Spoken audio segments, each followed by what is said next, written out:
The Mercedes S-Class, it's always been the benchmark for luxury cars, and some recent updates aim to keep it ahead of the game, and that game includes the new Audi A8, which aims to beat the Mercedes both on technology and comfort. But we shouldn't forget about the BMW 7 Series, the limousine for people who like to drive themselves rather than be driven. So which of these three cars is best? I'm going to find out. To help you decide, I'm going to compare how stylish they are. Nothing says I've made a success out of my life more than one of these. Test out their technology. I'm not going to fault this though, the infotainment system. It's still the best in the business. And see what they're like to drive. What this car excels at though is comfort. But first of all, let's look how much they cost. The BMW 7 Series starts at £62,000, though that entry-level version has a 4-cylinder engine. The Audi A8 starts from £69,000 and you get a 6-cylinder engine and all-wheel drive. The Mercedes S-Class though, that starts from £73,000 and it does have a 6-cylinder engine as well, though not all-wheel drive. Now what really matters though is the price you pay at the dealer. So if you buy through CarWow, you will save £17,500 on average on the Merc and the BMW, whereas you'll save £12,000 if you buy the A8 through CarWow, which is still pretty good considering the car is brand new. Now, even with those discounts, these are still very expensive cars. But which one looks $1 million? If you want to turn up to an event in style, then you want to arrive in one of these, the Mercedes S-Class. I mean, nothing says I've made a success out of my life more than one of these. You know, it's just elegant, it's cool, and it just looks sophisticated. This car is pretty much everything that, unfortunately, I'm not. I'm more of a Mondeo. And I don't have much in common with the BMW either. There can be no doubt about it that the 7 Series looks the sportiest of the three cars, but also to me it looks the most like the car that's below it in the range as well. In this case, obviously, it's the 5 Series. I should point out that this particular car we've got here is the short wheelbase version, and the 7 Series does look good in that format. In the longer wheelbase version, it just kind of starts to look a bit ungainly, a bit like a barge. And if you want to stand out from the crowd, the A8 also does a good job. This Audi has a very distinctive face, mainly because it has what seems to be the largest grille in the automotive world. In fact, it's kind of like it's got a gaping mouth, like a basking shark. However, it does have some cool light graphics at the front and at the back. But down the sides, this car, it just looks like a big slab, especially in this long wheelbase version. Overall though, these are all very impressive looking cars. But not everything is quite what it seems. Mercedes has started this horrible trend in automotive design, and it's the fake exhaust. So it looks like an exhaust pipe, but as the CarWow stick of truth will prove, it is fake. However, whatever Mercedes can do, Audi can do even worse. So I barely need the stick of truth for this one. So fake. BMW though, look, they're keeping things real. That is a proper exhaust pipe.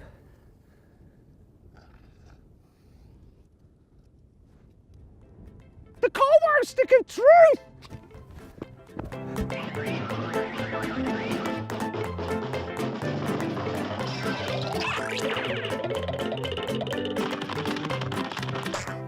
And that, ladies and gentlemen, is a perfect example of why you should never work with children or animals. Anyway, let me get quickly back to the cars. In particular, which has the most up-to-date technology and which has the classiest cabin. The S-Class has a very stylish interior. It's all swoopy, it's very distinctive, it's flamboyant, maybe a bit too flamboyant with this kind of reddy browny trim contrasting with the cream. But in other colours, it looks great. However, what's not so good is that some of the parts don't feel quite as good as they look. For instance, right, this trim here, it feels a bit plasticky, and listen to this. Sounds a bit hollow, that does. Now, in terms of the infotainment system, you've got these two huge screens, one for the driver, then the main infotainment screen. I like the fact that they're quite high up, so you're not having to take your eyes off the road really to look at them. Now, you can operate this main screen using the swivel wheel controller, and I like the fact you've got that. It's not a touch screen because it's easier to use when you're driving along. The system itself isn't the most intuitive in the world, but you can still work your way around it. Now, if you want to, you can control it using the steering wheel. Buttons here, they're just touch sensitive, and I can scroll through all the different menus. Then if I want to use the driving display, I use this side to scroll through the different menus, and it's all quite nice. Speaking of which, I love the steering wheel in this car. It looks elegant, just like the rest of the car. There's a real sense of class and quality in the 7 Series too. BMWs always feel solid and well built inside, and no more so than here at the top of the range in the 7 Series. The materials, they feel expensive. There's no flimsy bits of trim. The thing that lets it down though is the design. I mean, it's all right, it just doesn't feel all that special for such an expensive car. Not going to fault this though, the infotainment system. It's still the best in the business. So the one in the 7 Series, you can use it in the traditional swivel wheel way to easily scroll through menus, intuitive, dead easy to use. You can use your shortcut buttons, you can use your swiping, you can use a touchpad entry. But now with the 7 Series, you can also operate it as a touch screen if you like, and there's gesture control, so I can do things like increase the volume of the stereo by waving my finger around. Now the digital driver's display that you get on this car, it's okay, but it's just not a patch on those in the other two really. It's more simplistic, it's logical enough, but I don't like the fact that you have these plastic bits on it as well. I don't know why they've done that, it's just unnecessary. If you really want to see how well things can be done, look at the A8.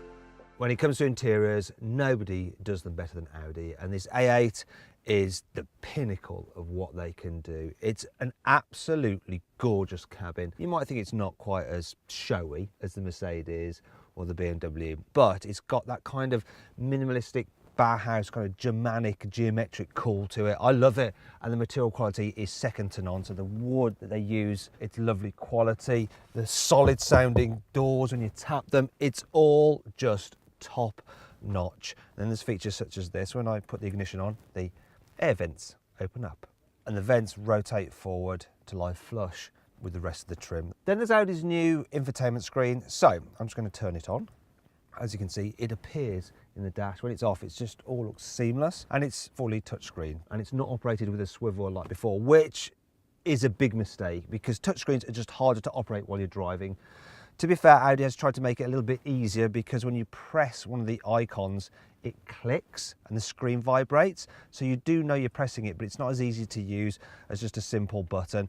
You've also got this two-tiered screen system here. So you've got all your air conditioning functions down here and like your heated steering wheel and all that kind of stuff, whereas the main media is up here.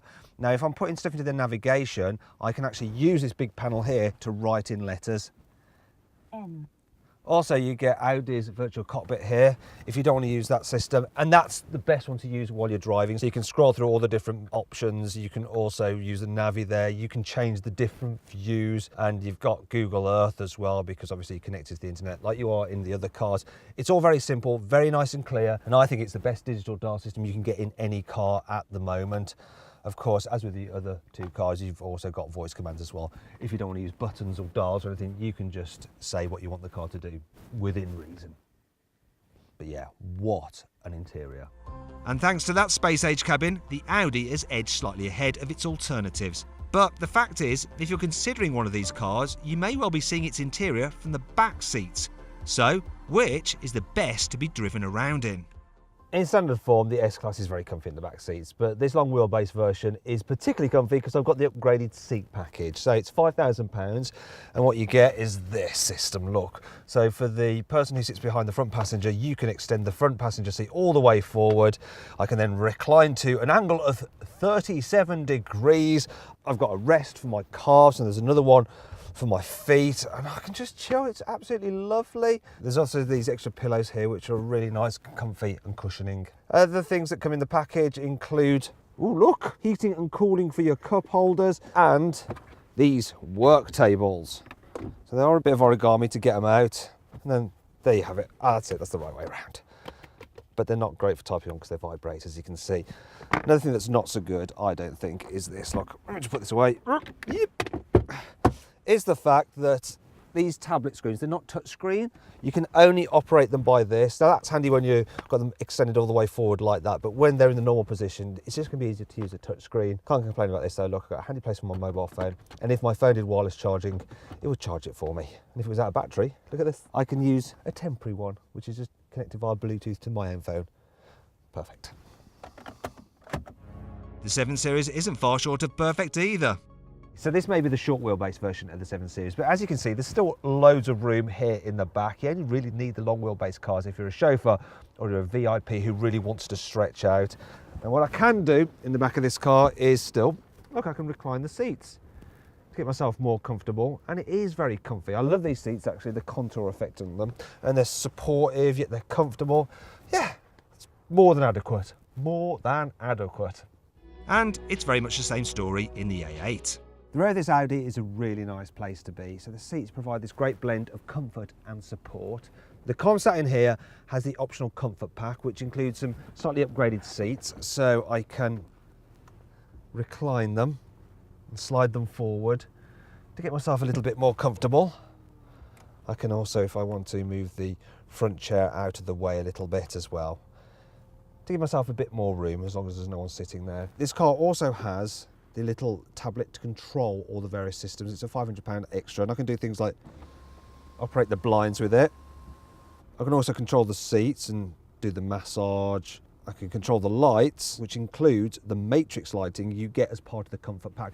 So up there's some little reading lights, and you can actually move them around like a little spotlight to decide where you want the light shining. It's really cool. Now you can go on further than this tablet if you want to and upgrade to the full rear entertainment package. Then you can do things such as operate the navigation, scroll through the radio, put the telly on. But the interesting thing about these is they're actually removable Android tablets, so you can actually just use them in your lap or take them with you. Though that does have a downside, and that's the fact that if you're going to park this car up, you are actually going to have to take these with you, otherwise someone will probably break a window and take them for themselves. Last thing to point out on the A8 is that you don't actually have to tug at the handle to open the door. It's basically a switch, look. So you've got soft opening as well as, look at this, soft closing if you want it. Overall, there's not much to choose between these three cars from the back seat. They all have more than enough room to take two passengers in absolute luxury. That space also means that it's easy to get a child seat into any one of these cars, in case you're interested, but it's a little harder to fit in the Audi as the Isofix mounts are hidden away under the seat cushion. The boot space is pretty much identical on all three cars too, so you'll have no problem fitting in a set of golf clubs or a couple of big suitcases. The BMW's boot has a slightly wider opening, which makes it a little easier to load, but there's not much between them in everyday use. However, how will the cars compare when it comes to driving them? For me, the Mercedes S-Class has always set the standard for how a luxury car should drive. The suspension just glides you up the road, super comfortable. Occasionally it gets caught out by sharp bumps, and it can fidget over really rough surfaces, but most of the time it's impeccable.